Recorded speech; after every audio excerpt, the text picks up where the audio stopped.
Okay, I'd like to welcome everybody to the Public Works Committee of the Common Council, our monthly meeting, Tuesday, July 2nd at 7 p.m. It's now, I'm going to call the meeting to order at 7:02.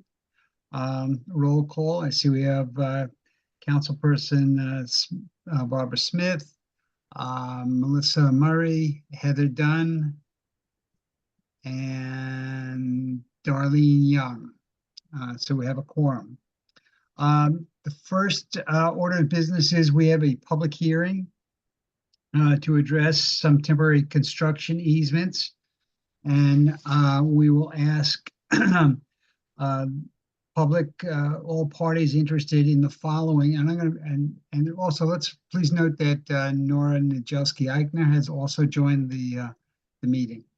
I will read the wording of the easement. There are two of them. Chair. Excuse me, Chair. I just joined as well. I'm not sure if I made Ms. Young. Yeah, I mentioned your name right at the beginning, Okay. Darlene. Thank you. You were still signing on. I saw you Thanks. there. Thank you. Okay. So there are two items that we're opening up to the public hearing this evening. The first is authorize the mayor, Harry W. Reeling, to execute any and all documents necessary to grant a 500 plus or minus square foot temporary construction easement over a portion of the east side of the North Water Street, number 7 Crescent Street, Norwalk, in favor of the State of Connecticut Department of Transportation for purposes of installation of a temporary sign during the Walk Railroad Bridge Replacement Project. In consideration of $14,000 compensation offered, state project number 301-176-033. In addition to that, we have another one of similar nature, which I'll now read.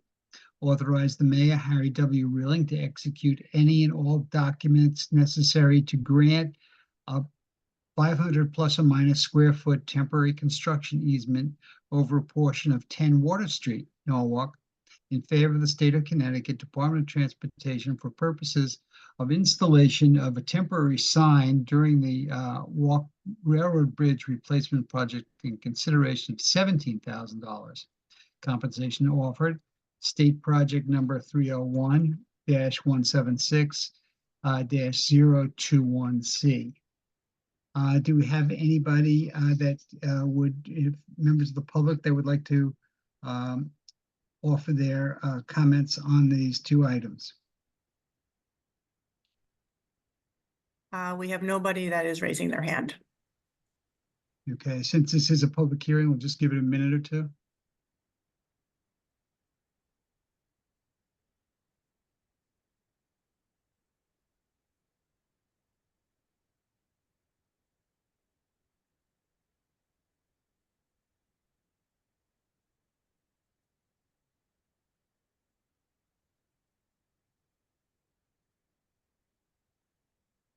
All right, so there being nobody commenting, we'll close the public hearing. And now at this time, I'd like to open it up for public input for any comments that we have on the agenda. And comments shall be limited to about 3 minutes. Do we have anybody that's in the audience that would like to comment? Yeah, Ms. Laricella, you're unmuted. Thank you, Darlene, and greetings, Chairman Frayer and committee members and staff. My name is Diane Laricella, 21 Blue Mountain. That's my old 21 Little Fox Lane. That's my old address. Anyway, I'm here tonight. I'd like to. I looked over the agenda quickly, and things move along. Of course, I am here tonight because it was my understanding that we would not be rushing into deciding who our next trash and recycling contractor is. And of course, we wanted the RFP to go out. I was not necessarily thinking the RFP asked for enough about education, assistance with our staff, unit-based pricing, some of the more modern ways of handling material, and also did not see the contract to see whether we are going to hold the contractor, the hauler, to ensure that we will have a contamination rate, because you cannot manage what you do not measure. And it has been many years that I'm still awaiting to get that number. Contamination rates are a reflection of education or lack of education and constant reminders to the public in fun ways, competitions, make it creative, and because there's no number that I've ever been given, and I didn't push it because I had other things to do. I didn't see it. I want to know if it's part of this contract. I would just ask that you please, I don't believe we're in a rush to judgment, because we did, with this particular vendor, we did extend the contract until June of next year. So I would like to know what motivated Vanessa and the staff to sign up right now. Will we be getting special dispensation or discounts? I believe more discussion was supposed to take place. And I do agree with Nora, Chairman Niedzielski-Eichner, because it's kind of backwards the way this was done. Usually you do a plan first, and then you find a contractor, and it might be Win Waste that will fit into your plan. In this case, we're doing it backwards, and I do not see the wisdom of that, professionally speaking, because I'm in the waste management business. And I just don't think we had enough discussion about education, at changing some of the ways we do recycling. And so I look forward to hearing about this, and then I'll have to decide if I want to speak on Tuesday at the council meeting. I think it's a darn shame. And lastly, I just wanted to say, while of course you all, many of you that were on the initial committee, I note that most of you, if not all of you, are not waste management professionals. And I really urge this council to stop always making sure it's only council members on interview committees. There has been precedent set where you have members of the public who are professionals, and they can help offer more specific ideas and review. And I was never asked, even though I did ask to be on at Ms. least some. Lorcello, you're at 3 minutes. Okay, I'll wind up. Thank you. I did ask that I be a part of the review committee of the 5 out of the 8 that you decided on. And I lastly just wanted to say that the group, the ad hoc group that I organized and chair, is the Zero Waste Coalition. And so I was Ms. given the Lorcello, opportunity. thank you. Yeah. Well, thank you for letting me speak. I'm the only one on the call, so thank you for giving me an extra 30 seconds or a minute. Thank you. Thank you. Is there anybody else who wants to speak on the subject? There is not. Okay, thanks. We'll close the public input section. Next is new business. Has everybody had an opportunity to review the minutes of the last meeting on June 4th? Are there any comments, or Ms. Smith? First I'll move that for you, and then I have a correction on page 9, paragraph 1, 2, 3, 4. Ms. Smith stated that citywide garbage pickup has been an initiative of hers. And then after she explained this has been part of the process. Just look, what I was trying to say there is that we needed to learn what was possible. And then in the next to the third to the last line, where it says, she said they don't have the facts. What it should say is, she said it was important we had the facts before we made it public. And that's all. Thank you. Does anybody else have any other comments? Any other corrections? Okay, all those in favor of the minutes as corrected? Show of hands. 2, 3, 4. Miss Murray, are you voting yes or no? Melissa, are you voting Can't hear you. You're on mute. Sorry, I was frozen. Yes. You're in favor. Okay, so it's unanimous. Okay, thank you. No, Jim, Okay, Jim, I'm, you're here. yeah, I'm here. I'm Okay, just, abstaining. you're, okay. Let's just please note that Dewan Wiggins, Councilman Wiggins has also joined at approximately 7:10, and he abstains. Okay, thank you. Number 2, under new business, is authorize the mayor, Harry W. Rilling, to execute any and all documents necessary to grant a 500 plus or minus square foot construction easement over a portion of the east side of the North Water Street / 7 Crescent Street, Norwalk, in favor of the state of Connecticut Department of Transportation for purposes of installation of a temporary sign during Walk Bridge replacement project in consideration of $14,000 compensation offered. State project number 301-176-033B. Do I have a motion on this? Ms. Nadjelski-Eitner, thank you. Any comments? I think this is, and let me read the next one too, because I did want to comment on this as well. Number 3. Oh, I'm sorry. All those in favor of number 2?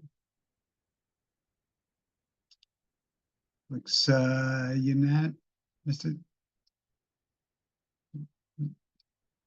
Okay, thank you. It's unanimous. Number 3, authorize the mayor, Harry W. Rilling, to execute any and all documents necessary to grant the 500 plus or minus square foot temporary construction easement over a portion of the 10 Water Street, Norwalk, in favor of the state of Connecticut Department of Transportation for the purpose of installation of a temporary sign during Norwalk Railroad Bridge replacement project in consideration of $17,000 compensation offered. State project number 301-176-021C. We have a motion for this. Ms. Dunn moves it. Any comments or questions?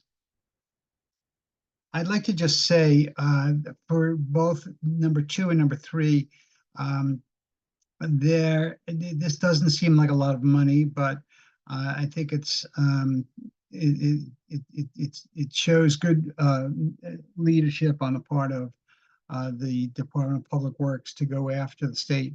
In the past, a lot of these things were just ignored because they were small items. But I think it's good that we are going after the state and getting these easements, no matter how small, no matter how insignificant they may be. So saying that, all those in favor? 1, 2. All those opposed? Okay, that's unanimous. Thank you. Okay, number 4. Authorize Mayor Harry W. Rilling and/or the Chief of Operations and Public Works to execute any and all agreements, documents, instruments, amendments thereto as may be necessary for the City of Norwalk to apply and receive grant funds from the Environmental Protection Agency through its Clean Heavy-Duty Vehicles Grants Program. And that's EPA-OR-CHDV-24-06. Do we have a motion on this item? Ms. Murray, thank you. This is kind of an interesting, this is an application for a grant, and I'll let Melissa or Vanessa talk a little bit about this, but I think this is great. This is for an electric vehicle. We're not quite sure what kind of a vehicle it is quite yet, but we want to apply for the grant. It could be a bucket truck, it could be a sweeper. It's just another vehicle that we're going to have in the garage that's helping us move toward a greener fleet out there. Ms. Valadares, do you have anything else you want to add to this? Good evening, everyone. Mr. Freyer did a fantastic job. I don't think I have too much to add, but just so I just want to emphasize that along with trying to really get our fleet more sustainable, again, there is still a little bit of a very high price on all the heavy-duty vehicles out there and also availability. But this grant opened probably a few weeks ago, and we saw, so that's why we want to ask authorization to move forward and try to put an application in. As Mr. Freyer said, it's kind of limited what type of vehicles they're going to be sponsoring. There will be kind of a match. It's not 100% paid. So depending on the price of the vehicle, on the type of the vehicle, is it a 50-50, some of them 60-40. So we are looking at what are our next purchases and what we can probably benefit from it. We believe that if we are ended up being awarded, the good thing is that we'll be able to acquire one of those electrical heavy-duty vehicles pretty much with the price of a regular vehicle that we will have now. So as of now, we are really seeing which ones we're going to add to the application, but it's probably like a bucket truck, a sweeper, and maybe one of those small dump trucks. Anybody else have any comments or questions about this? Okay. All those in favor? All those, anyone opposed? Any abstentions? Okay, that's unanimous. Good, thank you. Number 5, whereas pursuant to Connecticut General Statute, Section 32-285A, the Connecticut Department of Economic Community Development is authorized to extend financial assistance for economic development projects, and whereas it is desirable and in the public interest of that city of Norwalk to make an application to the state for $2,500,000 in order to undertake the South Norwalk Elementary School area improvements for construction of a modern roundabout at the intersection of South Main Street, Meadow Street, 136, Wilson Avenue, also Route 136, and Meadow Street Extension to execute the assistance agreement. Now, therefore, be it resolved by the Common Council of the City of Norwalk that number 1A, that is cognizant of the conditions and prerequisites for the state financial assistance imposed by the Connecticut General Statute, Section 32-285A, and number 2, that the filing of the application for the state financial assistance by the city of Norwalk in the amount not to exceed $2.5 million is hereby approved, and that Harry W. Rilling, as mayor of the city of Norwalk, is directed to execute and file such application with the Connecticut Department of Economic and Community Development to provide additional information to execute such other documents as may be required, to execute an assistance agreement with the state of Connecticut for the state financial assistance if an agreement is offered, to execute any amendments, decisions, and revisions thereto, and to act as the authorized representative of the city of Norwalk. Now, this is, as you know, where the South Norwalk, new South Norwalk Elementary School is. Do we need to move it? Yes, We move need it. to move it. Yes, My we do. hand is up. Thank you. Thank you, Ms. Young. I'm so excited about this that I Yeah, wanna me just too. My hand move was it up early. forward, you know? Well, anyway, I'm not going to prejudice anybody's thoughts. I think this is really great. This was discussed at the Economic Development Council committee meeting recently. This is a great opportunity to clean up that whole area down where the new elementary school is going to be. It's always been kind of a really crossroads of not all roads kind of lead down there. It looks like 5 points in old New York, but I think it's a great opportunity for us to move forward.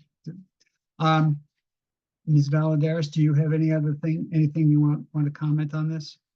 Well, we have Kyle Benjamin here. Oh, yes, I'm sorry. I didn't see He's Cal the Benjamin one there. that can talk about the item from TMP. Thank you. No problem, council, no problem, no problem. Thank you, Vanessa. I don't really have much else to add. I think that was a great description of the event. You know, all we're really seeking here is just the council authorization as SIF requests council authorization to move forward with this request. Senator Bob Duff has endorsed this and will be moving it forward for us in the SIF request. And we hope to have the $2.5 million for it. We hope that it'll be approved. And so we get the $2.5 million.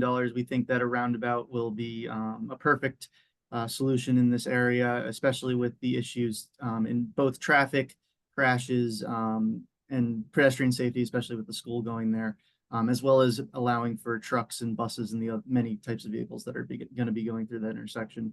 But yeah, if there's any questions, feel free to ask. I think we see some questions. Ms. Smith, you first, I think. Yeah, I'm really excited that we have this opportunity to apply for these funds. I think that, you know, I know TMP did a study, and in terms of improving safety for the children who will be going to the South Norwalk School, I mean, it's a game changer, you know. So I'm really excited about this. I know we don't have a guarantee, but when Senator Duff is involved, we know he gets things done for the city of Norwalk. So I have every faith that that we're going to get this money and we're going to be able to move forward with this roundabout. Great. Thank you. Ms. Nadjelski-Eichner, you have something? I do, thank you. Kyle, could you just talk a little bit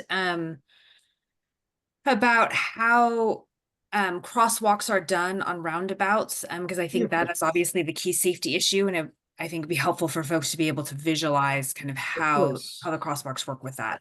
If you can give me a second, I'll just search a roundabout image online so I can kind of talk over it. I think that'll be easier to present it.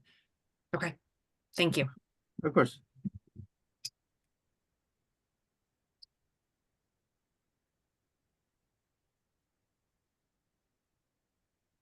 And while you're doing that, we would be using part of the land to be able to construct this, right? Just trying to visualize the amount of space available. This is going to essentially take the corner off that property, correct? So it would include the property that the school is on. I actually don't believe it includes any of the property that the school is on. It include not the original Hatch and Bailey property. It will be only taking using that property from the railroad right of way that had been there. Railroad right of way that we. But that's also only in the concept phase, so that is subject to change. But we don't plan on we're going to take the minimal amount of land if we have to from the school, but it shouldn't.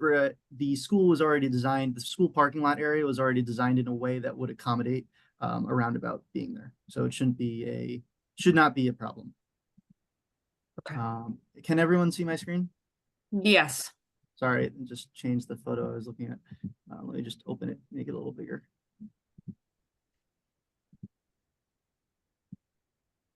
So this is a pretty similar modern roundabout concept. Effectively, what it does at each crossing is it creates a shorter crossing than you would have a normal intersection, and then it'll have an island in the center where pedestrians can refuge and then cross. I can't speak to if we're going to have rectangular rapid flashing beacons or more advanced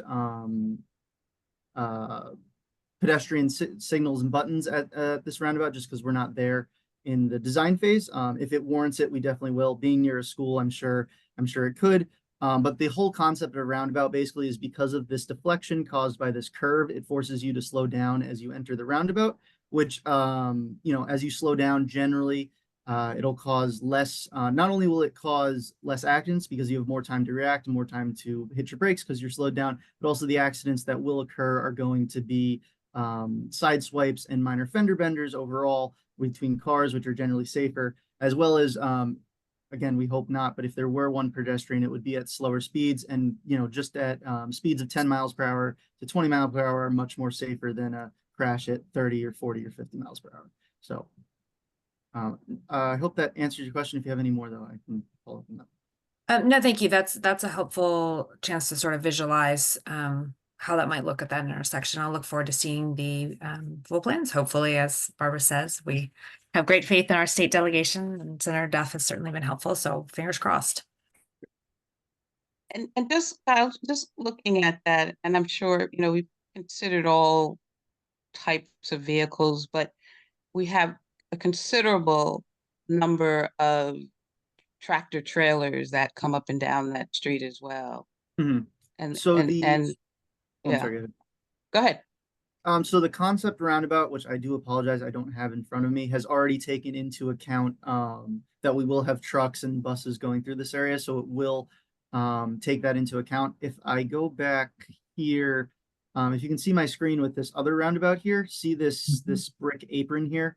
Most Mhm. modern roundabouts are basically designed so that regular cars will go through on the roadway, but trucks can then go on the roadway, and they are able to mount this brick curb if they have to get around, which will probably be the design in this case. I'm not 100% sure because we're still in a conceptual phase, but all modern roundabouts are designed with this brick pattern, which allows for trucks and fire trucks to get through and basically kind of hop the curb and get around so that they're able to make it through the roundabout without any damage to their vehicles as well as damage to the roundabout. So.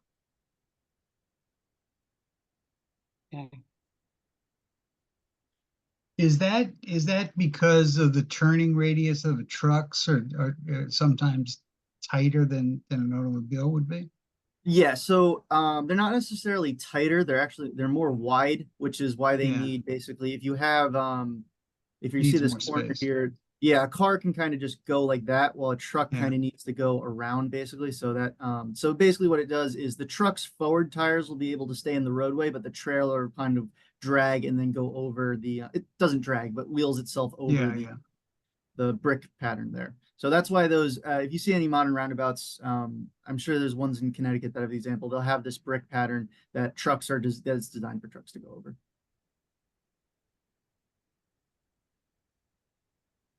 Ms. Murray? Yeah, I'm just looking at, so if I look at this correct, and maybe you've already seen this, but I was trying to take it in. As the pedestrian crosses, it also means that the pedestrian doesn't really have to look both ways, right? Like they have time of only looking in one direction, which I would imagine is good. And then you get to the center, right? And then you're looking in the other. Is that Right. for So the- yeah. So obviously we're taught to look both ways, but in theory, yes, you only need to look the one way as you cross this first part, and then the other way as you cross that second part. And vehicles will be slowed down, so that gives you more time to look, and then also being a shorter crossing, you'll have more time to make it across to the pedestrian island and then to the other side. That makes a lot of sense. Thank you. You're welcome.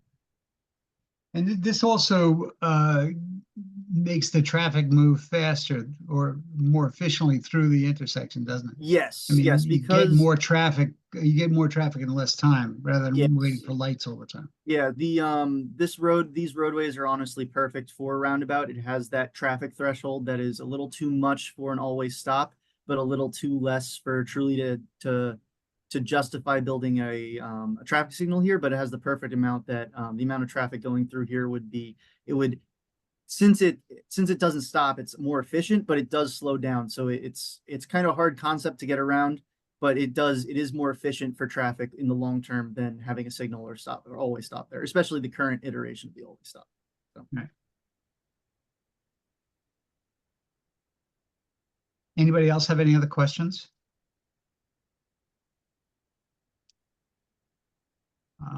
Okay. Call for a vote. All those in favor? Jim, can I ask a question really quickly? Sure, certainly. Can you show us one that includes bicycle access too, as we're near a school? Kids might be riding bikes to school. Yes, Heather, I'm not sure if I'll be able to find one in the I'm guide. assuming bikes, Yeah, transportation. there is plans.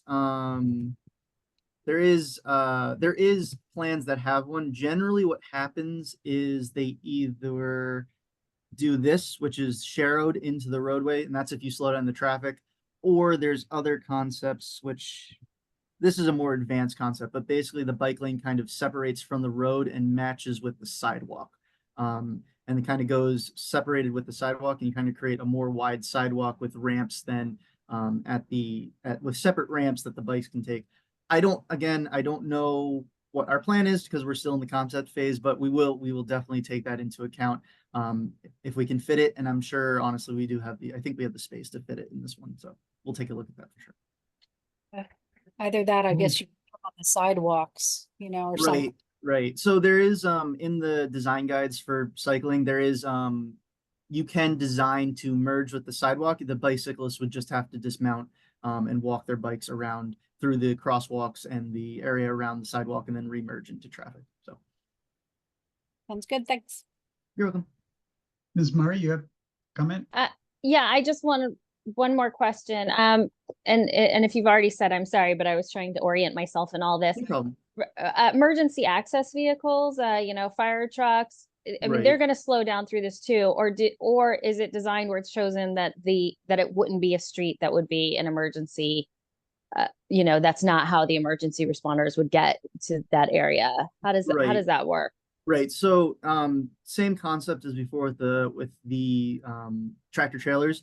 Although the fire truck has to slow down slightly as it enters the intersection here, it can just drive across the brick pattern and go straight across. So it has a slight deflection, but not as much. So it can just kind of drive through. And that slight deflection there though is also part of it to kind of tell the cars over here, hey, you got to slow down as well. So the fire truck slows down a little bit so they don't crash and then they can kind of just drive through.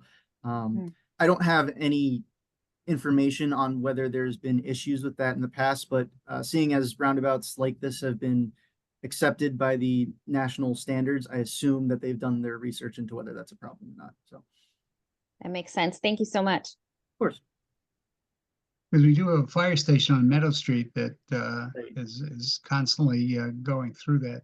Right. And intersection. if that became a problem, we would definitely take that into, no, sorry, since that is the case there, we would definitely take that into account in building the roundabout, and we might have slightly less deflection in that case for where the fire trucks are going, if that's the case. But again, I can't talk to design plans at this time. So Okay, more to come. yes. I'm sorry, did anybody else have another comment? Any other questions for Kyle? And I apologize, Kyle. I was looking for Nate. And I No didn't see you. problem. No problem. Ben, this is actually Ben's project, but Ben is out today and Nate is out today. So this kind of just fell to me, and me and Ben worked on the grant together. So it was kind of the Okay. last one up for this one. So no problem, but thank you. Okay, so I wasn't trying to avoid you. No problem. Thank you. Thank you. Thank you all. Okay, so call for a vote on that. All those in favor? All those opposed? Abstentions? Ms. Young, you're not abstaining, are you? No, Okay, thank I you. just can't put my So hand it's down. Here we go. Okay, Here we go. so it's unanimous. Thank you. Okay, number 6. Authorize the mayor, Harry W. Rilling, to execute an agreement between the city of Norwalk and Seal Coating, Inc., doing business as Indus for project PM 2024-3, crack sealing at various locations, pavement preservation for a sum not to exceed $395,560, with the option to extend the agreement for 2 additional terms of 1 year, accounts so noted. I would also like to add to that, I'll read number 6B, since they go together. Authorize the Chief of Operations of Public Works to execute orders on contract with Seal Coating DBA Indus for project PM 2024-3, crack sealing at various locations, pavement preservation for a sum not to exceed $39,556, accounts so noted. Do I have a motion for these items? Ms. Najelski-Eitner, thank you.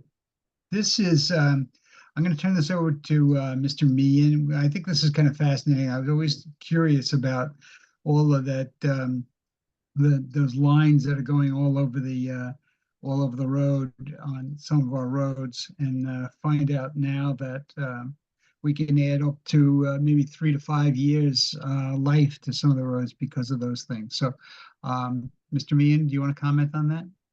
Thanks, Mr. Ferrer. Yes, so basically, as you stated, we are retaining the services of a paving contractor to do the crack sealing. We do this every year. This is, as you've also correctly stated, to extend the life of our current paving system without having to repave. It's sort of a offset cost-saving measure.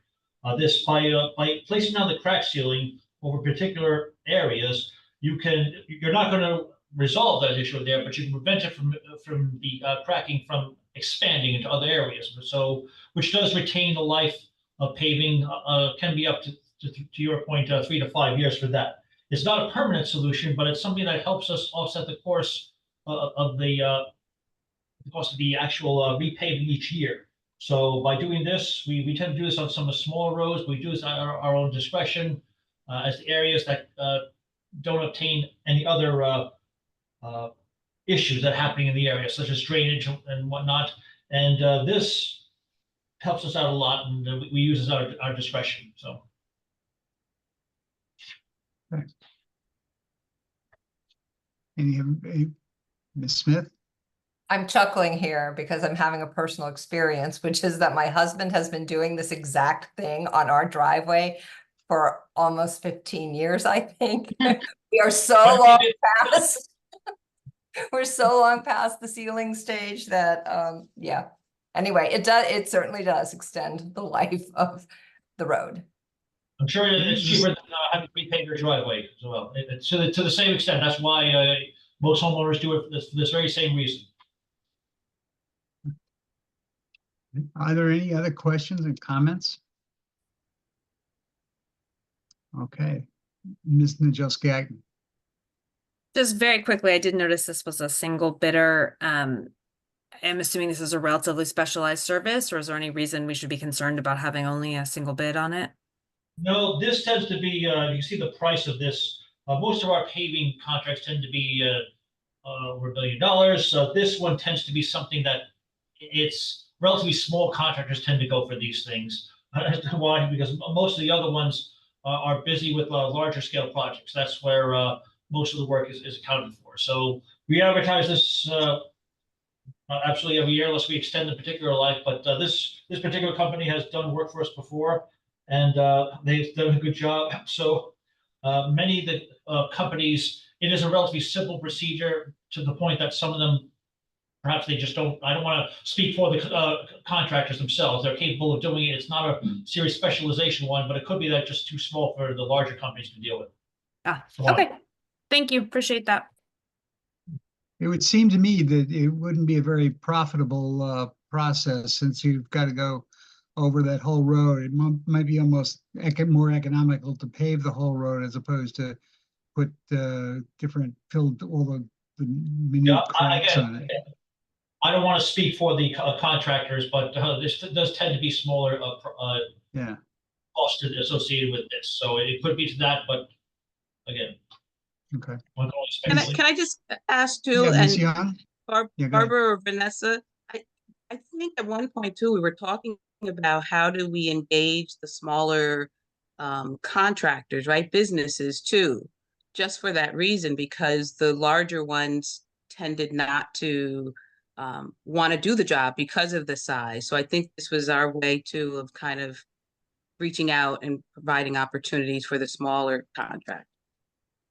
Right, and also because of the bond that is necessary, so sometimes we get also the smaller ones then that they can bond for our jobs. And in the 15 years that I have been here, I never saw any paving contractor bid on our seal crack. He's usually a small local guy, local that I mean not necessarily from Norwalk, but not one of the big names out here. Right. And we don't get too many bids out of it. We are lucky if we get two.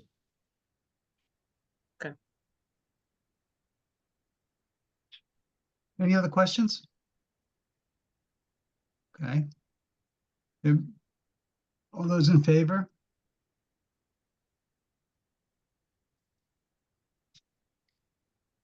And looks unanimous. Thank you.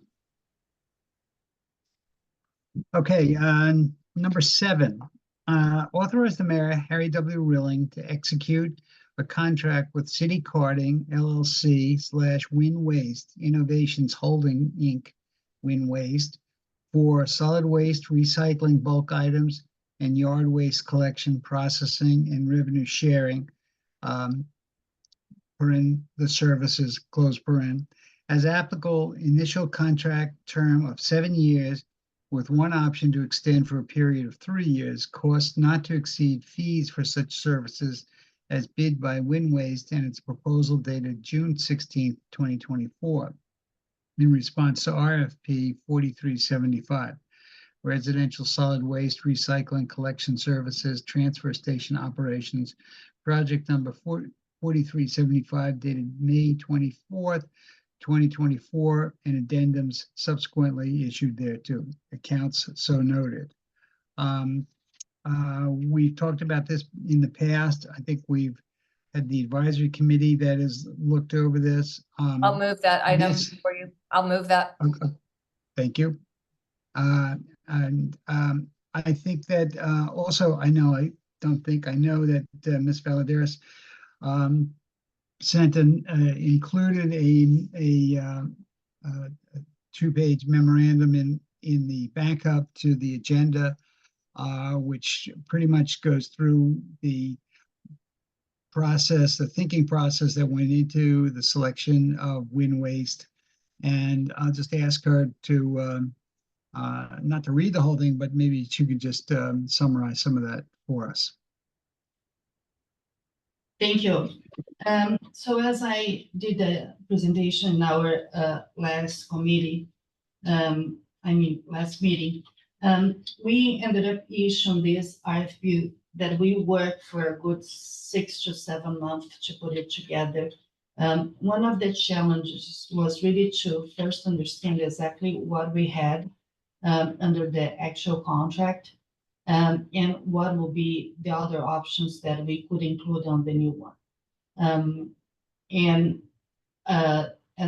The committee advisory was selected, we met with Neogen, that was the consultant that has been helping us on putting this together.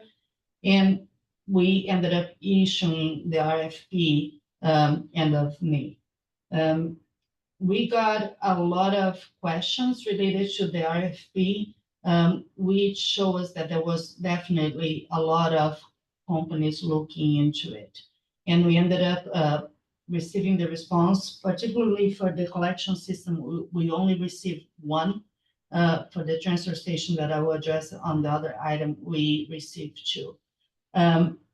So I just want to add that I put in the memo why we believe that we only received one proposal. One of the reasons that we truly believe is that we asked for a lot of requirements for the companies that will bid. Because one of the concerns that we had was that if we ended up having very small companies that wouldn't be able to manage our contract. I just want to emphasize that we are a city, we have 90,000 population, a little over 90,000 people. As of now, we pick up around 17,500 units on garbage. And then we do citywide on recycling that is close to 30,000 on recycling. So there were a lot of pre-regs on about the size of the companies that we want to include in the bid.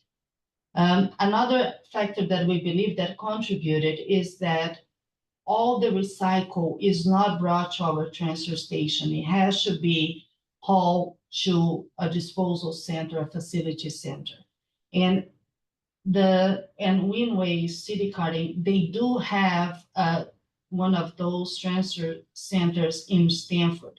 So with that, the price for them to haul and to dispose is very good.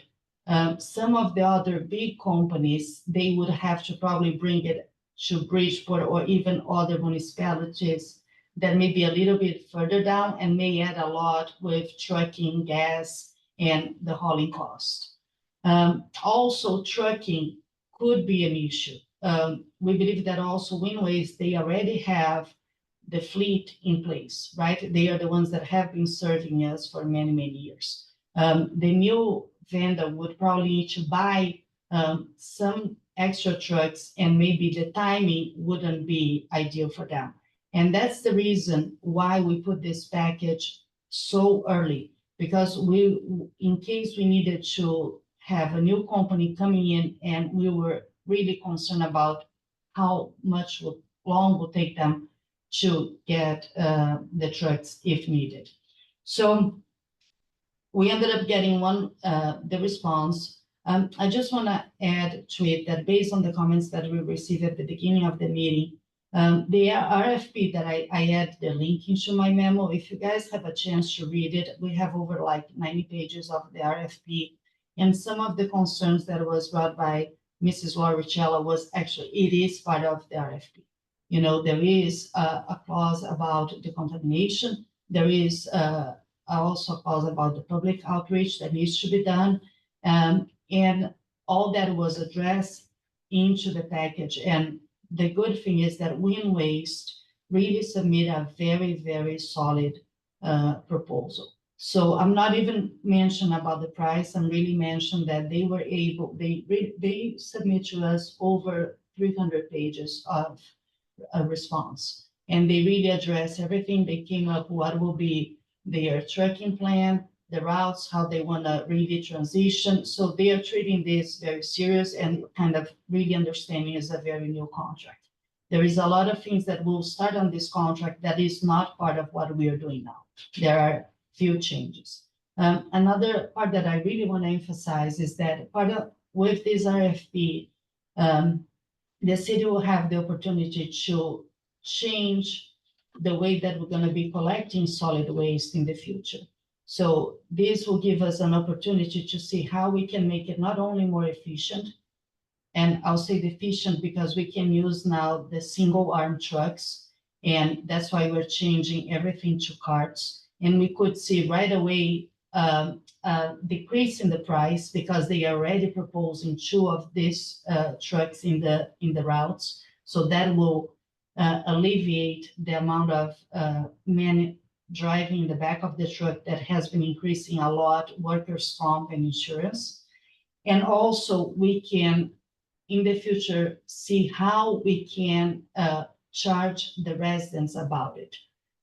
Maybe the policy will be based on how much solid waste you put it out, can be on how much you're paying instead of just established tax fee. So another option that we have on this contract is that we are considering expanding the collection throughout the city with the exception of the 6 taxing district. And this is something that you guys, as soon as we finalize the plan, that we're hoping to have it ready for you in the fall now, you're going to have the opportunity to we're going to have some public hearings, and you can hear the public, we can present that, and then we can already expand the way that we want it. So I think that the way that the package was built was really to give us options on how we should deal with solid waste in the next 10 years with that, and protecting ourselves with the big price increase. I just want to add that I think that the prices came back very competitive. There is already savings from what we are paying based on the extension of the contract that we have. And looking at all that, the advisory committee, with the support of our consultant, we decided to move forward and put Win Waste again as the vendor to deal with our solid waste collection. I have Chris Storr here. You know, Chris was also fundamental as Tom Zabel, that is our solid waste manager. So I don't know if you guys want to add anything else based on the collection system. You're mute, Chris. That the transfer station operation came in at the same price that we were paying before, in addition to the savings on the solid waste collection. Vanessa, that's all I wanted to add. Thanks. Thank you. Tom, do you want to add anything? Yeah, one quick thing. I know the waste characterization studies are a major component. It really helps us analyze what's in the garbage. It helps us, determine what we need to target for education. It'll help us identify certain areas that need the education. So it allows us to be a lot more efficient moving forward. And that's another thing we included that we thought we might see a higher cost on, but we didn't. And I think it's justified since, we do have a significant amount of garbage and it does cost us a lot. So I think over time we will see that savings back.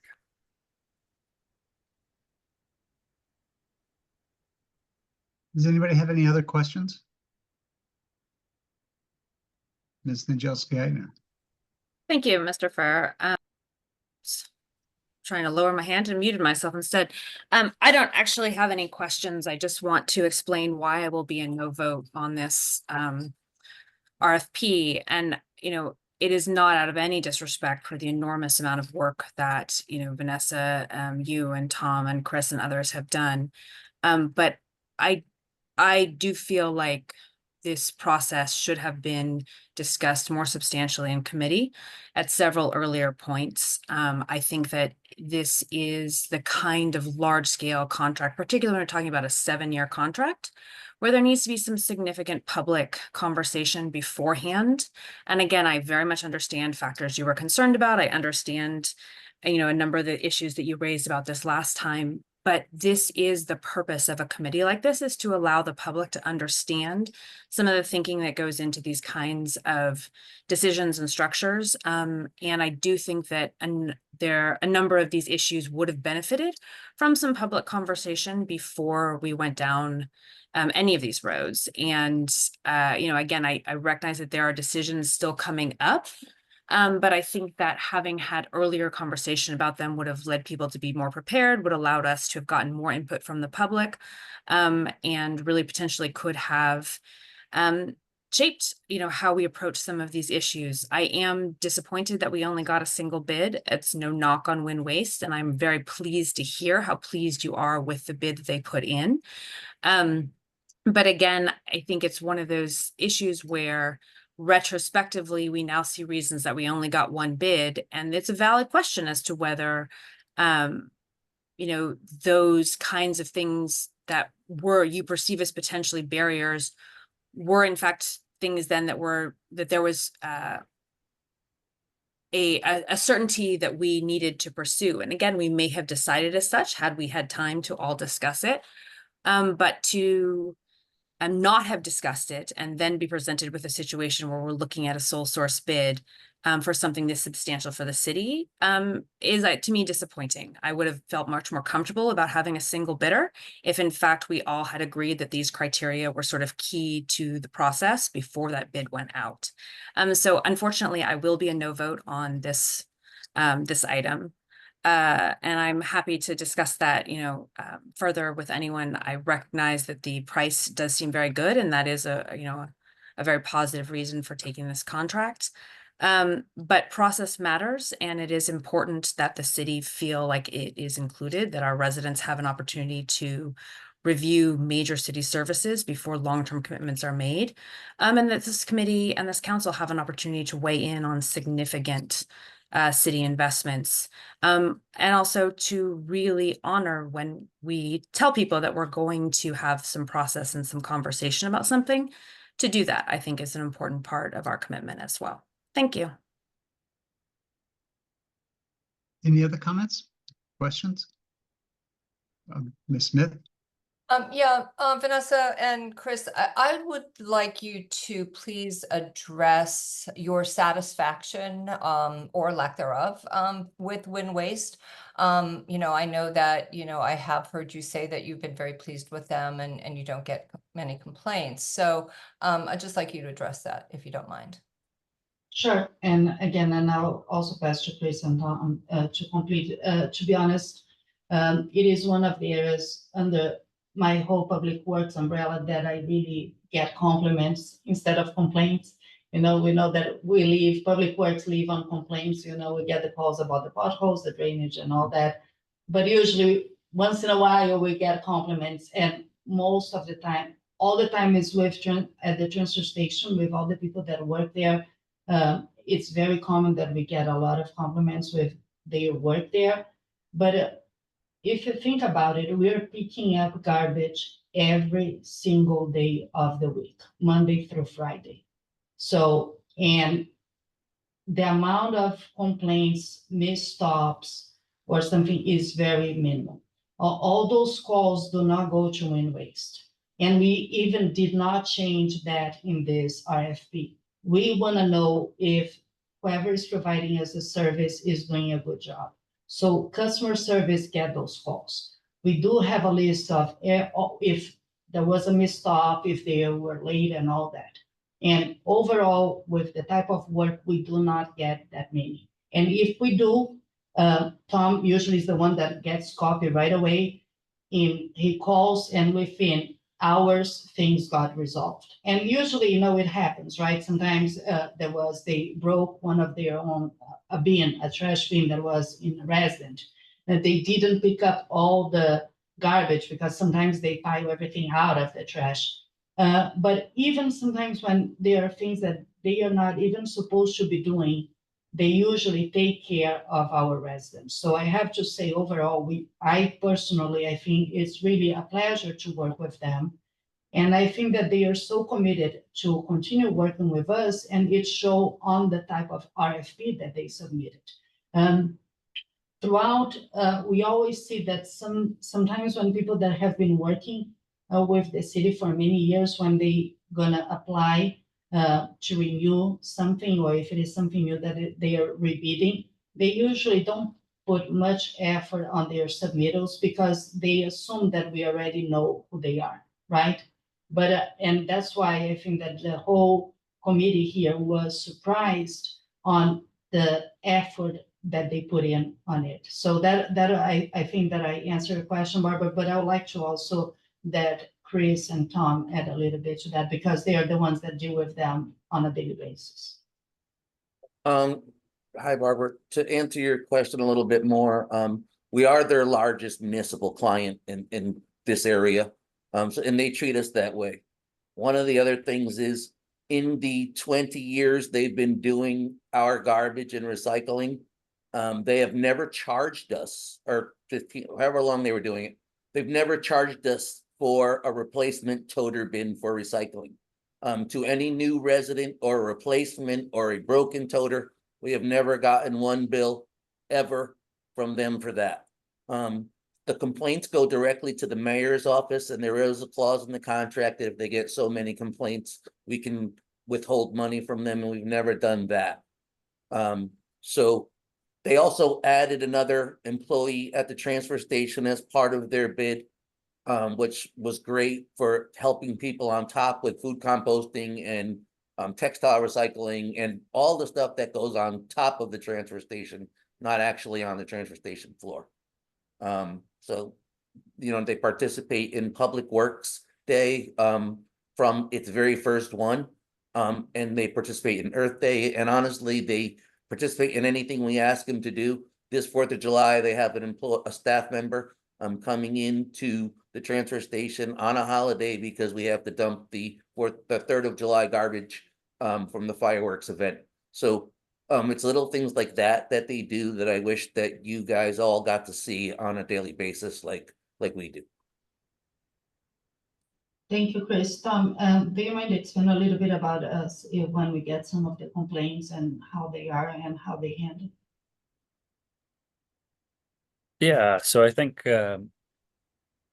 for complaints and misstops, we do have a tagging program. If there's a overflowing recycling bin, sometimes we'll tag that.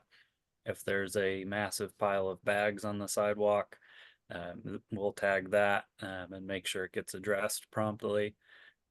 All of those complaints come in through our customer service software the city has on CityWorks. Those get instantly dispatched to city carding once they come in, and they review those I think probably multiple times a day, sometimes before I even get to them to you know, thoroughly read them and get the description on, you know, why is there a broken toter, you know, why is there 2 or 3 misstops on one street, those kinds of things. And usually by the end of the day, they're already resolved. So they have a very fast turnaround on any kind of issues that arise. And that's a very big help. I couldn't really ask too much more of them. They're very prompt with all of those responses. A major thing they've been very helpful with is we started to require or enforce the city ordinance that says all the garbage is supposed to be in trash cans. We've been doing that over probably the past 6 months. It's gone very well. If there's a pile of bags or, you know, an extra 4 or 5 out, we'll tag it. And if we get those calls in, you know, we educate the resident. If they are very unhappy with the instance, we'll make a one-time courtesy collection. And that's, you know, a big thank you to Win Waste to go out of their way to kind of accommodate that educational process. And it really kind of improves the garbage collection days and the aesthetic of the city, I think. So I can't really say too much more, but I think it's, you know, they're very great at what they do. Thank you. It's very helpful, I think, to hear your perspective and your experience working with them professionally. You know, and I just want to add a couple more comments. You know, based on their proposal, I do agree it was very impressive and very comprehensive, and they addressed, you know, everything around, you know, solid waste, around recycling. They had a lot of data that I found reassuring and quite impressive.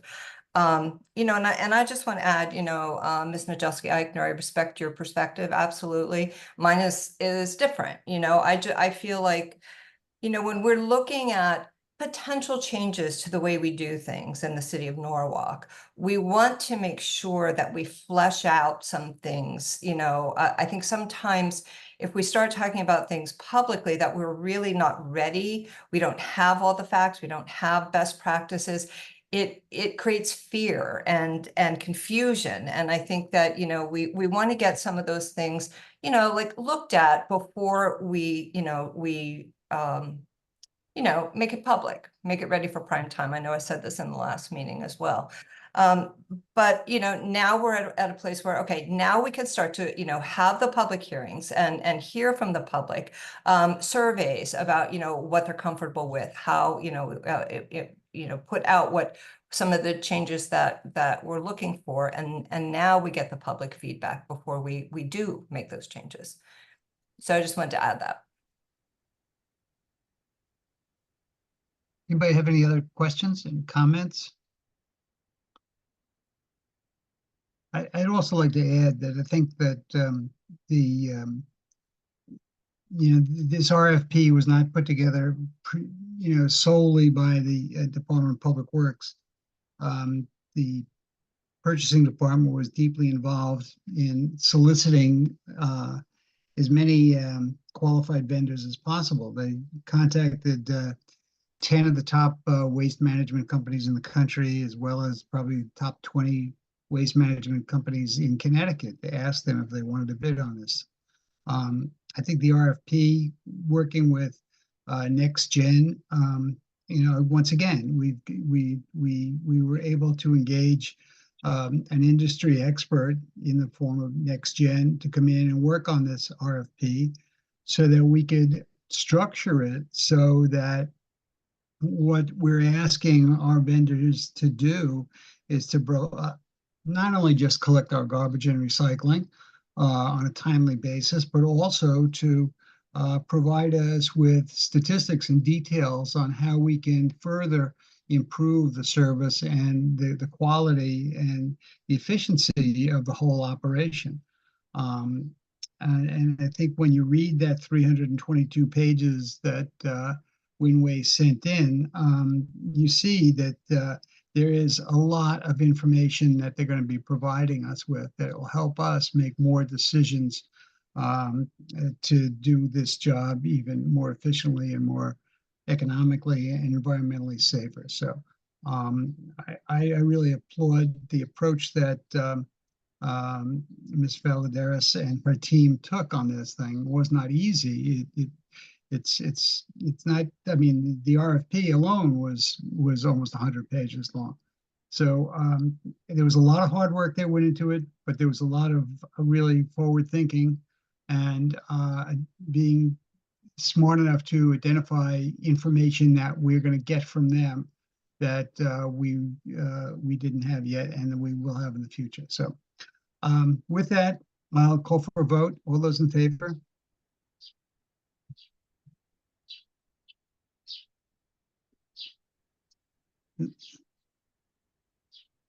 Mr. Wiggins, you there? Yes, Okay.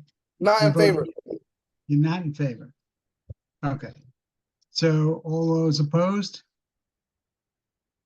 2 opposed? Mr. Wiggins, you're opposed? Yes, Okay, thank you. Okay, so that passes. Okay, number 8. Authorize Mayor Harry W. Rilling to execute a contract with City Carding and Win Waste Innovations, Inc., Win Waste for transfer station operations and transport, disposal services and special projects as applicable. Initial contract term of 7 years with one option to extend for a period of 3 years. Cost not to exceed fees for such services as bid by Win Waste in its proposal dated June 16th, 2024, in response to RFP 4375, residential solid waste and recycling collection service and transfer station operations. Project number 4375 dated May 24th, 2024. Addendum subsequently issued thereto. Accounts so noted. Do I have a motion on this? Ms. Dunn, thank you. I think, Ms. Valadares, do you have anything else to add to this? I think this is. I do. Actually, I want to emphasize that different from our past contract, one thing that we decided to do was to break the collection system from the transfer station. So the RFP, you could bid only on one service or on the other or in both.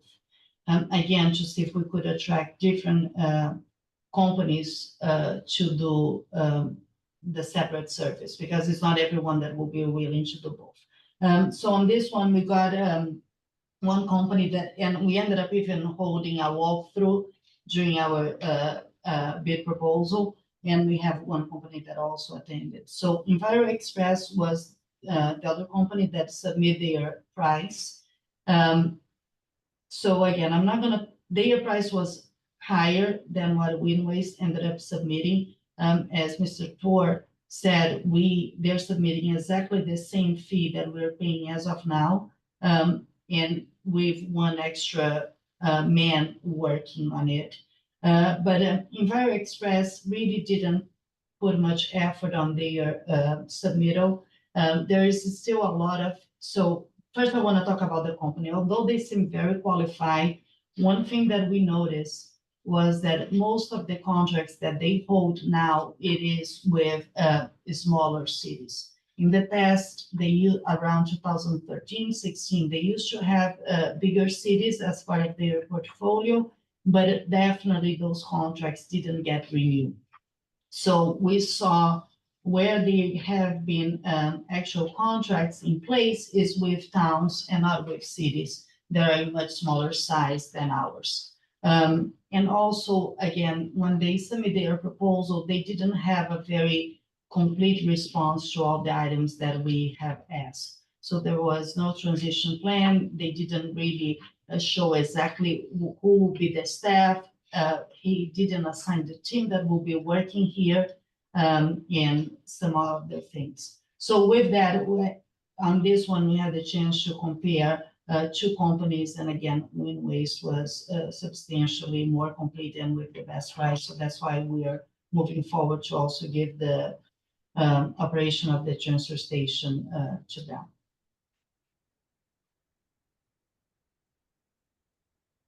Mr. Tor, do you want to, I think. If I could, I certainly don't want to speak for our purchasing department, but there were also 30 9 questions submitted as part of this RFP and answered. We did not know who submitted the questions. Sharon did not tell us that. And she also sent individual emails to the 10 largest MSW companies in the state of Connecticut to try to elicit them to bid on the contract. So, and we didn't know that prior to the award being talked about in committee. So I just wanted you guys to know that the process, it certainly, they bid it as if they would not be the only bidder. We thought Oak Ridge, who came to the transfer station for the walkthrough, would possibly bid, especially their general manager used to work for Wind Waste and knew the operation well. So there was a lot of variables that I'd be happy to talk with outside of this committee to maybe reassure you guys on the process.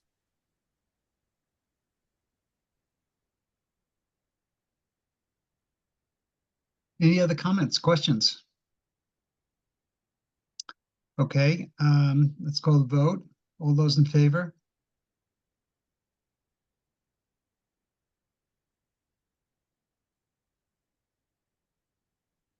All those opposed? 1. Mr. Wiggins, are you opposed? Yes. Yes, I see you. Okay, so 2 opposed. Okay, that passes. Thank you. Number 9A, and I'll read 9B together. Authorize Mayor Harry W. Rilling to execute an agreement with FGB Construction Company for purchasing project 4378 RNP 2024-1 Calf Pasture Beach Road realignment base bid, milling and paving of Calf Pasture Beach alternate number 1, and concrete sidewalk and seat walls around skate park alternate number 2 for sum not to exceed $742,500 base bid, plus $184,850 alternate 1, and plus $67,650 alternate 2, accounts so noted. I'm going to read these together since the second is the contingency portion of it. 9B, authorize the Chief of Operations of Public Works to execute orders on contract with FGB Construction Company for purchasing project 4378 RNP 2024-1 Calf Pasture Beach Road realignment base bid, milling and paving of Calf Pasture alternate 1, and concrete sidewalk and seat walls around the skate park alternate number 2, and for a sum not to exceed $99,500. Do I have a motion? Our account so noted. Do I have a motion? Ms. Najelski-Eitner, thank you. This is, we remember back about a year ago, there was an easement, or there was an agreement with the Gardella family to provide road access in and out of Calf Pasture, and this is the fulmination of that that agreement that we voted for last year. Mr. Meehan, are you going to talk about this? I think it will be me again. Okay, Just you because again. I was part of for 7 years with this easement. So this is part of exactly the easement, our obligation as part of the easement that we did to deal with the Gardellas family. As part of that, we need to reconstruct part of the Calf Pasture Beach to make it up to the city standards in case eventually that becomes a public road. And as you can remember, as part of the easement, there was some financial portion that they gonna submit to the city to cover part of those costs. So that was really the base bid of that, was really the portion that we need to be able to realign part of the road, redo the road and some of the driveways. Since we're gonna be there, we made as an alternate that we can continue and mill and pave the end of the portion that is out of the easement. So we'll try to again be efficient and try to be very cost competitive. So instead of going back there in a few years, we can mill and pave the end of it. That's the alternate one. Last year, when we did the skate park, that I believe that some of you went there when we did the grand opening at the beach, we didn't have enough funds to finish part of the sidewalk that surrounds the park and then some seat walls. So we made this as part of alternate 2 of this project, because usually we knew that would be a paving contractor that would bid on it, and they always have a concrete crew as part of their staff. So we made that as alternate 2. But the main thing of this project is really the base bid to meet the Gardella easement obligation that we have. We ended up having 4 bidders into it. The top 3 was FGB, Grasso, and Colonna. We have been seeing them on bidding on pretty much every single project that we have been putting out. They're now the biggest 3 players here in town. And this time I'm excited that it was actually FGB that was the lowest bidder when we did a combination of the 3 options, base bid, alternate 1 and 2. And the reason for that is that FGB was the ones that actually did the calf pasture beach improvements last year, and we believe that came out very nice. So they are already familiar with the part of the work. They know exactly what we need to do. We already prepared the entrance of the parking lot in advance of what this road realignment will be. So I think that's all. I'm happy to answer any questions that you guys have. Ms. Smith? Yeah, when do you expect work to begin?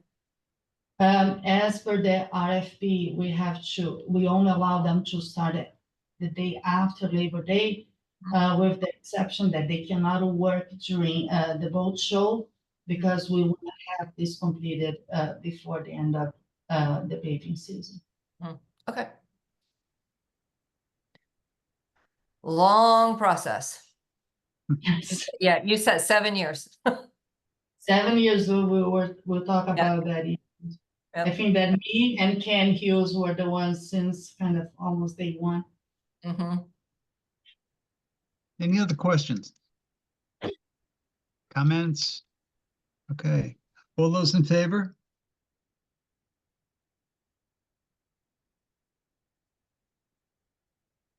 Okay, it's unanimous. Thanks. Thank you all. Other discussion points, tree operations. Does anybody have any questions? We're getting almost to another an hour and a half. I'll open it up. Does anybody have any question? I think that one thing that we would like to not skip, I'm sorry, it will be that we actually, again, based on the comments that we received in the beginning of the meeting, we had a preliminary single stream recycling analysis that we asked Winways to do it for us. So if you guys are not interested in us to talk about anything else, because I know we're the day before almost the fireworks and everybody want to go home. But I think that in 5 minutes, Tom Zabel can at least just let you guys know, because actually it's very good news, right, Tom? So so if you want to know about the 2 operations, we can go through every single item. If you don't want to hear about any item, I'm just going to ask for another 5 minutes so we can address that. That is good. You took the words right out of my mouth, because I was going to suggest that we just go to Tom for this, and then the other thing was to mention the Lockwood Lane and Heather Lane storm drainage, which is going to be done next week, I believe. So anyway, I'm sorry, Tom, go ahead.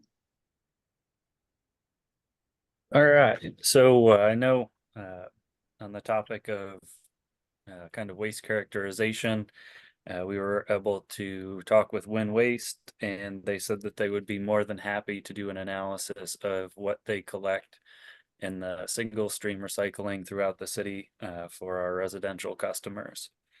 It turned out to be very good.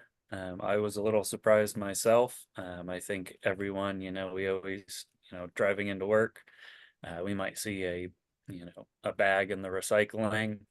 Who knows what's in it? It could be garbage, it could be bagged recycling. And our contamination rate turned out to be very good. So it came in at 19%, which is 6% below the next best kind of national average. So that kind of goes to show all of the cart tagging efforts for contaminated recycling carts, kind of all of that education. It is shown to be effective, and it kind of justifies the work that we're doing. It also kind of shows, we have a little bit to improve, I think. We're looking pretty good. But I think we can probably, continue to grow and work a little bit more down to our kind of more in-depth analysis on the individual materials. You will see some of them are below the national average, but I think as Connecticut's a bottle bill state, that's somewhat expected to show up in those numbers. I think the only thing that we could really improve on is the cardboard. I'm not sure when the national average data was collected, but I know more and more companies are switching to plastic bags to try to offset shipping costs and things like that. So I think our numbers are very good, and I think we're doing a little bit better than kind of the trends across the country. We So we also can want to. expect that number to continue to improve, Tom? I do. I think over the past year, we've really started to increase our tagging. Communication with residents has increased. So I think, any chance we get, I'm always trying to educate residents on the phone of why their cart was tagged, what we're looking for. I've developed a couple new flyers that I hand out at the beach.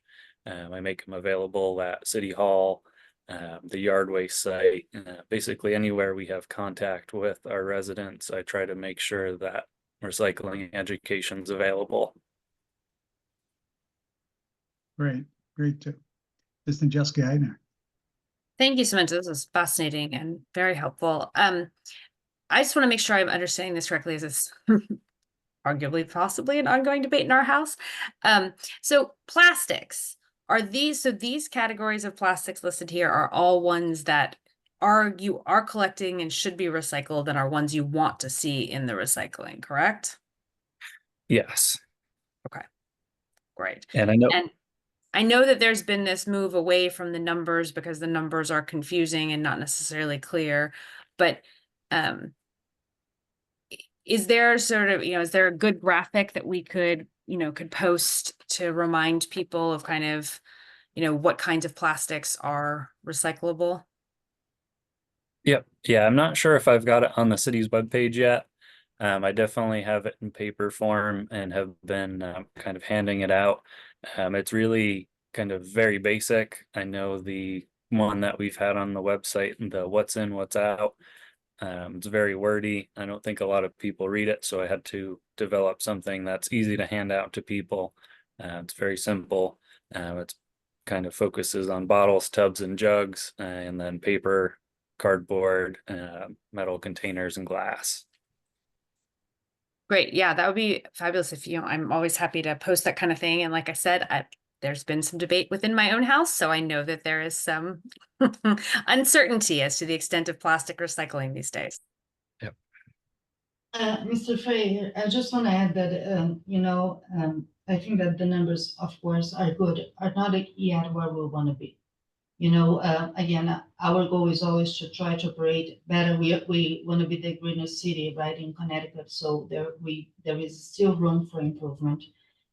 I also want to commend Mr. Zabel because we have been extremely busy. He has been with us not for that long, and we put a lot on him. He needs to understand how we were operating. He was crucial to make us be able to create this RFP. This last few months, we have been putting a lot of time and effort to release the RFP, and he has been also working on a lot of public outreach. You can always see him now that the summer concerts are back at the beach. You're gonna always see him there with Eileen trying to educate the people on some of the public works, and also on the green one was Earth Day. And again, now that the part of the RFP is pretty much behind us, the second semester will be really to try to improve the public outreach and try to target exactly the population that we believe that it still needs to understand better about recycling. So we're hoping that when the next contamination rate comes out, we are very hopeful that we're going to be able to drop that number even more. Great. Ms. Dunn? I have a quick question. So look, I live where we have recycling pickup, but no garbage pickup, and I do see people throw their garbage in the recycling bins. So is that the tagging you're talking about, telling people you can't put household waste So in? it's definitely part of it. We will tag that if it's garbage in the recycling as contamination. And I think that's usually what we tag most often. Or even if we have some folks who maybe don't want to buy a garbage can, so they'll try to see how long they can get away with using the blue one as garbage. And it usually doesn't last too long. So I think even I try to keep an eye on it, and I make sure Win Waste is, being diligent and doing the tagging, and they do a great job with it.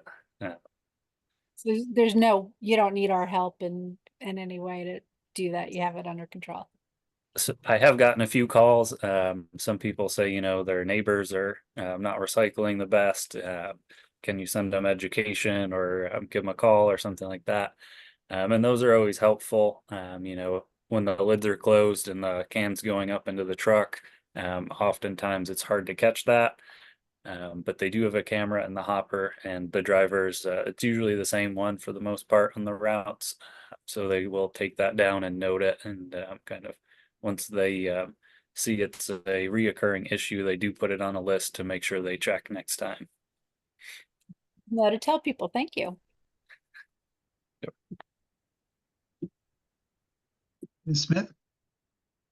Yeah, Tom, I just wanted to, call attention to, the compostable food containers, if you get food at Whole Foods or, some of the salad places, they're compostable, right? So you can't put them into the recycling, and we can't really compost them with our food compost, right? So, they're just ending up in the garbage. And so just, just something to, just keep in mind. Talk to Win Waste. I mean, I know that, it's not happening just here, right? So there's probably a national problem, but, how do we address that? Especially now, it's like, okay, we're going to move to carts. We're going to move to small carts and big carts, and you don't want more weight in your garbage. I mean, they don't weigh a lot, but, you don't want more weight in your garbage than you need. So I don't know. I don't know if anyone's talking about that, but how do we address it? That's definitely a emerging issue with the more and more products are we're seeing it frequently now. And it is, one of those things that's for the most part only accepted in those industrial compost facilities where their materials get very hot in the composting process. And that's what really allows those engineered bioplastics to break down. So we'll definitely work on that as well in the future. Would that, Tom, require another separate bin would that have to be separated, or could that be commingled with the recycling? I think we may be able to get away with it with a larger scale composting destination for compost in that sense. If you can get the piles to be large enough, you can really generate some heat within them. And once it kind of sits for a while, those plastics do start to break down. Good. Interesting. Well, let's stand by for more from Tom. Ms. Nadjelska. I wanted to follow up on that because I'm curious. So essentially it would require a different compost vendor or a compost vendor or our compost vendor to have a different composting facility. I know, I think our vendor hauls to a location. So I think it would depend on our end destination. There's a lot of emerging companies in that kind of industry who are starting out small scale and looking to grow. So I think probably in the future, those companies are probably going to be looking at ways they can accept those materials, because I think that's going to be a really big demand in this business, kind of moving forward into the future. Thank you. Any other comments? Anybody have any other questions about the reports? Thank you very much, Tom. You're really, I always love to listen to the way you explain things. It's fascinating, with the information that you provide us, and the results that you get are just phenomenal, I think. So congratulations. Keep up the good work. Thank you. Does anybody have any other questions on any of the information or discussion items? Otherwise, I'm sorry, Ms. Nijelski, I know. Just super quickly, I feel like the last couple tree reports, we've gotten reports on pruning and cutting.